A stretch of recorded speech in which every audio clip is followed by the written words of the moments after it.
आज का सूर्य चंद्रगुप्त के लिए एक नई प्रेरणा, एक नई उमंग लेकर उदय हुआ था। आज से चंद्रगुप्त का एक नया जीवन प्रारंभ होने जा रहा था। चंद्रगुप्त का चेहरा खिला हुआ था। उसके चेहरे पर एक अलग सा उत्साह था। प्रणाम आचार्य। अपने गुरु के चरणों में नतमस्तक होते हुए चंद्रगुप्त ने प्रणाम किया। चाणक्य ने उसको आशीर्वाद दिया और बोले, आज तुम्हारी शिक्षा का पहला दिन है चंद्रगुप्त। मैं आशा करता हूं कि तुम हर परिस्थिति, हर आपदा से जूझने के लिए तैयार हो चुके हो। चाणक्य का प्रश्न सुन चंद्रगुप्त बोला, जी आचार्य, आप आदेश दीजिए कि मुझे क्या करना होगा। चलो मेरे साथ। प्रश्न सूचक निगाहों के साथ अपने गुरु का आदेश मान चंद्रगुप्त चाणक्य के पीछे पीछे चल पड़ा। कुछ देर बाद चंद्रगुप्त ने देखा कि उसके सामने ऊंची ऊंची जंगली घास मंद हवा में लहरा रही थी। वो आश्चर्य में था और इससे पहले कि कुछ पूछता, चाणक्य ने उसके हाथ में हंसिया देते हुए कहा, ये लो चंद्रगुप्त, और इस घास को काटने का काम शुरू कर दो। पर आचार्य, अचंभे में पड़ा हुआ चंद्रगुप्त अपनी बात पूरी कर ही रहा था कि तभी चाणक्य ने उसकी बात को काटते हुए कहा, प्रश्न पूछने में अपना समय व्यर्थ कर रहे हो तुम चंद्रगुप्त। असमंजस में घिरे चंद्रगुप्त ने हंसिया ली और घास काटने लगा। आचार्य चाणक्य अपने हाथों को अपने पीछे बांधे चंद्रगुप्त को देखने लगे। एक दो घास के गुच्छों को उखाड़ फेंकने के बाद चंद्रगुप्त ने आचार्य की तरफ देखा। उसका चेहरा देखते ही चाणक्य उसके मन में उठ रहे सवालों को पहले ही भांप गए और बोले, मन को एकाग्र कर काम करने से सफलता शीघ्र मिलती है। वैसा कहे चाणक्य फौरन वहां से निकल गए। चंद्रगुप्त एकाग्रता से घास की कटाई करने लगा। सूरज सर के ऊपर आ चुका था। पसीने से लथपथ चंद्रगुप्त थक कर बैठ गया। भूख और प्यास से उसकी हालत खराब होने लगी थी। तभी उसे दूर से आती हुई एक लड़की दिखी, जिसके हाथ में कपड़े की एक पोटली थी। साधारण सी पोशाक पहने लगभग 15-16 साल की वो लड़की रूप की धनी थी। उसकी चाल में चंचलता और मुख पर भोलापन था। उसे देख चंद्रगुप्त को लगा कि वो कोई राहगीर होगी, लेकिन अब उस लड़की के कदम चंद्रगुप्त की तरफ ही बढ़ने लगे। कुछ ही देर में वो लड़की चंद्रगुप्त के सामने थी। उसने हाथ में पकड़ी पोटली को चंद्रगुप्त के सामने रखा और बोली, ये लो खाना। आचार्य सूरजमल ने बोला था कि दोपहर का खाना तुम तक पहुंचा दूं। चंद्रगुप्त ने उसकी तरफ उत्सुकतावश देखते हुए पूछा, नाम क्या है तुम्हारा? मैंने तुम्हें आश्रम में तो कभी नहीं देखा। लड़की ने बड़े सहज अंदाज में कहा, सुकन्या। मेरा नाम सुकन्या है। मैंने भी तुम्हें आश्रम में कभी नहीं देखा। उसकी बात सुन चंद्रगुप्त बोला, मुझे आया भी कुछ ही दिन हुए हैं और मैं यहां रहकर तक्षशिला में प्रवेश के लिए तैयारी कर रहा हूं। सुकन्या ने कुछ सोचते हुए पूछा, तैयारी? तुम्हें देखकर तो ऐसा लग रहा है जैसे तुम्हें कोई सजा मिली है। चंद्रगुप्त ने थोड़ा शर्मिंदगी से घास और फिर हाथ में पकड़ी हंसिया की तरफ देखते हुए कहा, नहीं नहीं, ये मेरे अभ्यास का ही हिस्सा है। चंद्रगुप्त की हिचकिचाहट देख सुकन्या असमंजस की स्थिति में थी कि भला घास काटना कौन सा अभ्यास होता है। लेकिन इससे पहले कि वो कुछ और पूछती, चंद्रगुप्त ने बात पलटते हुए सवाल किया, तुम्हारा गांव कहां है? सुकन्या ने बिना कुछ कहे बस एक तरफ इशारा कर दिया। चंद्रगुप्त ने नजर दौड़ाई तो दूर पहाड़ों की गोद में कुछ घर दिखाई दिए। इससे पहले कि चंद्रगुप्त कुछ और पूछता, वो लड़की बोली, अच्छा मैं चलती हूं, मुझे देर हो रही है। ऐसा कह वो चली गई। चंद्रगुप्त वहीं बैठे उसे जाते हुए देख रहा था, लेकिन भूख से पेट में कूद रहे चूहों ने चंद्रगुप्त का ध्यान खाने की तरफ खींचा। उसने तुरंत ही वो कपड़े की पोटली खोली और खाना खाने लगा। रोटियों के साथ आई खीर का स्वाद चख के तो जैसे चंद्रगुप्त की सारी थकान ही गायब हो गई। वो भोजन खत्म कर फिर से एक नई ऊर्जा के साथ अपने काम में लग गया। लेकिन काम करते करते एक सवाल उसके मन को बार बार व्याकुल किए जा रहा था, क्यों आखिर इस घास कटाई के जरिए आचार्य क्या सिखाना चाह रहे हैं? पर उत्तर तो चाणक्य ही दे सकते थे, लेकिन वो वहां थे नहीं। घास काटते काटते शाम हो चली और चंद्रगुप्त थक के चूर हो चुका था, और साथ ही हताश भी। उसे अब ये सोच के गुस्सा आने लगा था कि तक्षशिला में प्रवेश के लिए यह घास काटना कैसे मददगार बनेगा। तभी उसे अपनी तरफ आते हुए कुछ घोड़ों की टाप सुनाई दी। उत्सुकतावश उसने आवाज की तरफ नजर दौड़ाई तो सामने तक्षशिला के कुछ छात्र घोड़े पर सवार उसी तरफ बढ़ रहे थे। वो छात्र एक युद्ध कला की प्रतियोगिता में हिस्सा लेकर वापस विश्वविद्यालय की तरफ लौट रहे थे। ये वही राजकुमार थे जिनसे चंद्रगुप्त ने पहले दिन ही लड़ाई मोल ली थी। उनको अपनी तरफ आता देख चंद्रगुप्त खुद में शर्मिंदगी महसूस करने लगा। उसने इधर उधर देखा कि कहीं किसी आड़ में वो छिप सके, लेकिन वहां आसपास ना कोई पेड़ था ना कोई पत्थर। रास्ते के दोनों तरफ बस घास ही घास थी। कोई चारा न देख चंद्रगुप्त अपना मुंह छिपा घास काटने में लग गया। उन छात्रों ने चंद्रगुप्त को पहचान लिया और वहीं अपना घोड़ा रोक दिया। उनमें से एक राजकुमार जिसका नाम वीरसेन था, चंद्रगुप्त को देखकर बोला, अरे ये तो शूरवीर चंद्रगुप्त है, जिनको पीछे से वार करना कायरता लगता है, लेकिन घास काटना इनको बड़ा बहादुरी का काम लग रहा है। ये सुन बाकी के सब छात्र जोर जोर से हंसने लगे। चंद्रगुप्त ये सुनकर शर्मिंदा भी हुआ और साथ में उसके गुस्से का पारा भी बढ़ने लगा। तभी दूसरे राजकुमार ने तंज कसते हुए कहा, तक्षशिला में शिक्षा ग्रहण करने आया था ये। अगर ऐसे भिखारियों को तक्षशिला में प्रवेश मिलने लगा तो वहां की गरिमा तो मिट्टी में मिल जाएगी। इन जैसों को घास काटना ही शोभा देता है। ये सुन चंद्रगुप्त का पारा जैसे आसमान छू गया। उसने गुस्से में उन छात्रों की तरफ देखा जो घोड़े पर बैठे जोर जोर से हंस रहे थे। चंद्रगुप्त का हाथ हंसिया पर जैसे अपनी पकड़ मजबूत करने लगा। वीरसेन ने चंद्रगुप्त की गुस्से से भरी नजरों पर ध्यान देते हुए कहा, अपने गुस्से को घास काटने पर इस्तेमाल कर, वही तेरा यह गुस्सा बर्दाश्त करेगी, हम नहीं। चंद्रगुप्त गुस्से में अपनी जगह से उठ खड़ा हुआ। हंसिया पे उसकी पकड़ और मजबूत हो गई। चंद्रगुप्त हाथ में हथियार और आंखों में उबलता क्रोध लिए उनकी तरफ बढ़ा ही था कि तभी उसके कदम अचानक रुक गए, जैसे कि उसे कुछ याद आ गया।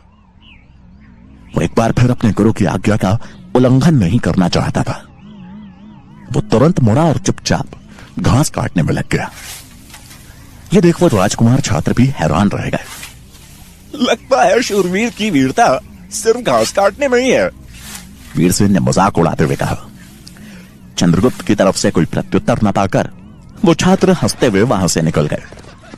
चंद्रगुप्त जैसे मन मसोस के रह गया, लेकिन उसे पता था कि अगर उसने एक बार और आचार्य चाणक्य को अपने व्यवहार से गुस्सा दिलाया तो उसका परिणाम अच्छा नहीं होगा।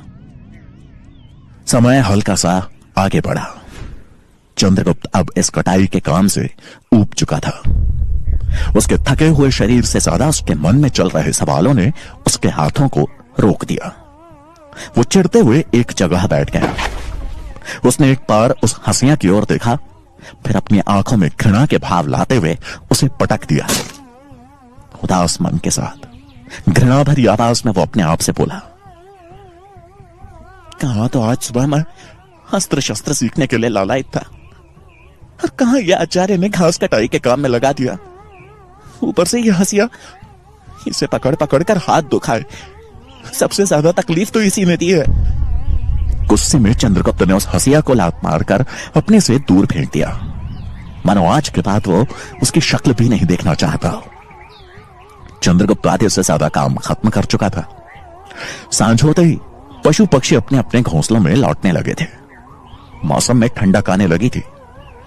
चंद्रगुप्त आंखें मूंद कुछ पल के लिए आराम करने लगा, और उसे पता ही नहीं चला कि कब उसकी आंख लग गई। अपने कार्य को अधूरा छोड़ने वाले लोग कभी सफलता नहीं पा सकते। चंद्रगुप्त, आचार्य के शब्द किसी तीर की तरह चंद्रगुप्त के हृदय में घुसे। चंद्रगुप्त नींद में ही हाथ जोड़ हड़बड़ाते हुए कहने लगा, क्षमा क्षमा आचार्य, क्षमा। अचानक उसकी नींद टूटी और आंखें खुलते ही वो चौंक गया। वो घास के मैदान में नहीं बल्कि एक पेड़ से लटके जाल में कैद था। चांद की छीनी छीनी रोशनी पत्तियों से छनकर जमीन पर छिटकी हुई थी। अपने आप को जाल में लिपटा देख चंद्रगुप्त ऐसे तड़पने लगा जैसे बिन पानी मछली। जाल को काटने का ख्याल आते ही चंद्रगुप्त ने तुरंत अपने कमरबंद में हाथ लगाया, लेकिन उसकी कटार उसके पास नहीं थी। न ही उसके पास वो हंसिया था जिसे उसने गुस्से में आकर फेंक दिया था।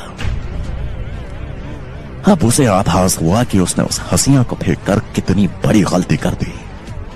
वो वहां से निकलने की कोशिशों में उलझा ही था कि तभी उसे किसी के गुर्राने की आवाज आई।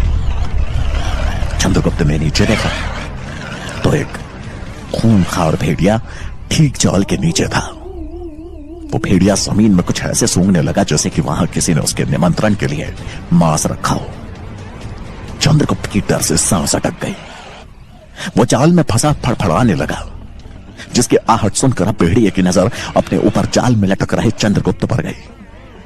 अगले ही पल वो भेड़िया चंद्रगुप्त को अपना शिकार बनाने की कोशिश में छलांग लगाने लगा। इससे पहले कि वो जाल में फंसे चंद्रगुप्त के पैर पर अपने दांत कड़ाता, चंद्रगुप्त ने जाल के अंदर अपने पैर ऊपर खींच लिया और वो भेड़िया बस रस्सी पर ही दांत कड़ा कर रह गया। चंद्रगुप्त की डर से हालत खराब हो रही थी। उसे समझ में नहीं आ रहा था कि वो कैसे इस मुसीबत से बाहर निकले। वो असमंजस में था कि आखिर वो यहां इस जाल में कैसे आ पहुंचा। उसे समझ नहीं आ रहा था कि क्या ये आचार्य चाणक्य की कोई नई परीक्षा है या फिर वो सच में एक बड़ी मुसीबत में है। चंद्रगुप्त खुद को उस खूंखार भेड़िए से बचाने की कोशिश कर रहा था, लेकिन भेड़िया भी छलांग मार जैसे अपने शिकार को हासिल करने की पूरी कोशिश में लगा था। कुछ देर बाद चंद्रगुप्त ने अपने आप को थोड़ा शांत कर ध्यान दिया तो उसे समझ आया कि यह भेड़िया ही उसको इस जाल से मुक्त कर सकता है। अपने शिकार को पाने की कोशिश में उस भेड़िए के नुकीले दांत हर बार बस रस्सी पर ही उलझ के रह जाते। चंद्रगुप्त अब बड़ी चालाकी से जाल के निचले सिरे पर अपना पांव रखने लगा और जैसे ही वो भेड़िया उसे काटने के लिए उछलता, चंद्रगुप्त अपने पांव ऊपर कर लेता और भेड़िए के दांत बस रस्सी को ही काट के रह जाते। कुछ ही देर में चंद्रगुप्त की चालाकी काम आई और जल्दी ही जाल की रस्सी का एक सिरा कट चुका था। चंद्रगुप्त ने तुरंत ही बुनी हुई रस्सी को सुलझाते हुए जाल को खोलना शुरू कर दिया। कुछ ही पलों में चंद्रगुप्त जाल से बाहर था और टहनी से बंधी रस्सी को पकड़ के पेड़ पे चढ़ने लगा। नीचे भेड़िया अपने शिकार को खुद से दूर जाता देख बेचैन हो रहा था, जैसे उसके मुंह से किसी ने निवाला छीन लिया हो। चंद्रगुप्त बड़ी फुर्ती से पेड़ की टहनी पे जा पहुंचा और भेड़िए के जाने का इंतजार करने लगा। अगले पल भेड़िए पर एक जोर से तीर का निशाना लगा और वो अपने ऊपर आए खतरे को भांपते हुए वहां से भाग खड़ा हुआ। चंद्रगुप्त हैरान था कि आखिर इतनी रात में इस जंगल में भला धनुष लिए कौन था। उसने तीर चलाकर ना तो चंद्रगुप्त पर वार किया और ना ही उस भेड़िए पर। क्या उसका निशाना चूक गया था?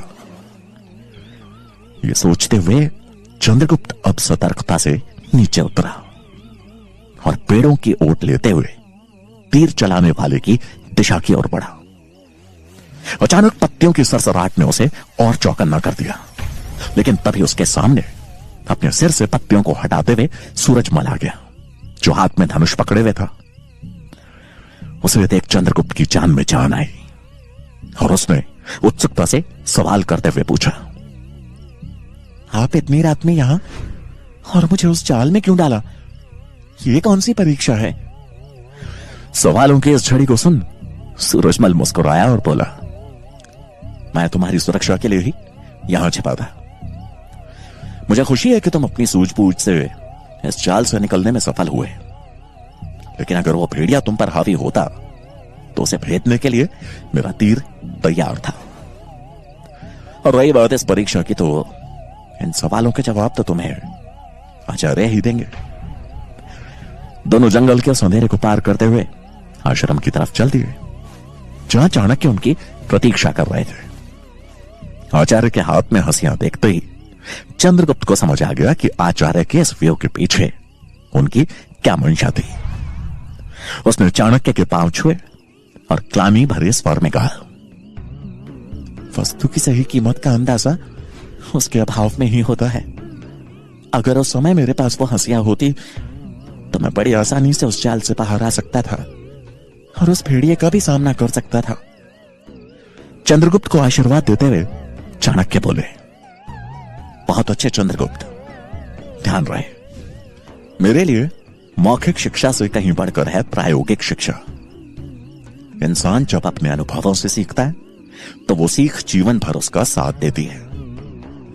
यह सुन चंद्रगुप्त के चेहरे पर एक संतोषजनक मुस्कान थी, लेकिन घास वाली बात सोचकर उसने थोड़ा असमंजस भरे स्वर में पूछा, लेकिन आचार्य, आपने मुझे घास काटने को क्यों कहा? उसमें कौन सी सीख छिपी है? धैर्य।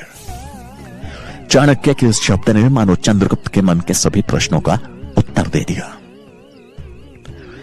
चंद्रगुप्त की प्रगति देख चाणक्य के मुख पर संतुष्टि के भाव थे। चंद्रगुप्त से मिल चाणक्य तक्षशिला की ओर चल दिए। वहां पहुंचते ही उनका सामना आचार्य गजानन से हुआ, जो अपने छात्रों को दबे स्वर में कुछ बता रहे थे। चाणक्य को अपनी तरफ आता देख उन्होंने तुरंत ही अपनी बात पलट दी। गजानन को घेरे वही राजकुमार छात्र थे जिनसे चंद्रगुप्त की अनबन हुई थी।